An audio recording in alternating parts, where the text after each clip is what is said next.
Isu perang bintang di institusi kepolisian atau Polri dibenarkan Menteri Koordinator Bidang Politik Hukum dan Keamanan Mahfud MD.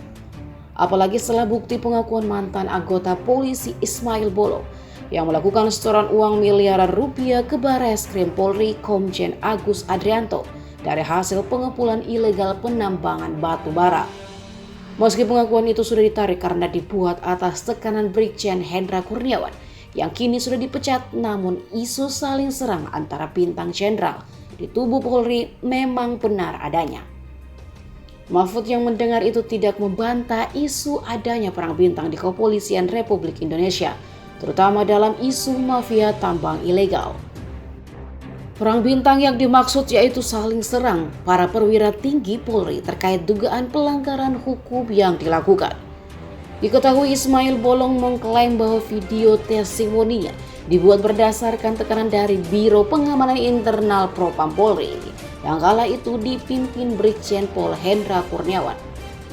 Setelah itu Ismail Bolong pun resmi pensiun dini per 1 Juli 2022. Tak lama setelah memberikan testimoni yang menyebut nama Kabarreskrim Komjen Agus Adrianto. Video testimoni Ismail Bolong viral itu diambil di sebuah hotel di Balikpapan yang isinya menjabarkan soal penyetoran uang hasil tambang ilegal ke Jenderal Bintang 3 Mabes Polri. Ismail Bolong memberikan video testimoni pada Februari 2022 di sebuah hotel. Belakangan Ismail Bolong menarik ucapannya itu. Ia mengaku terpaksa membuat testimoni soal setoran sampai viral karena mendapat intimidasi dari 6 orang utusan Mabes Polri.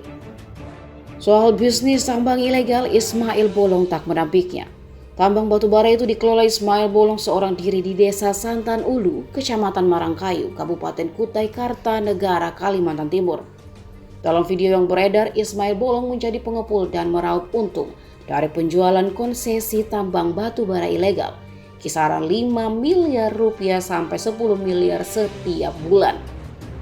Keuntungan itu ia dapat sejak Juli 2022 hingga November 2021.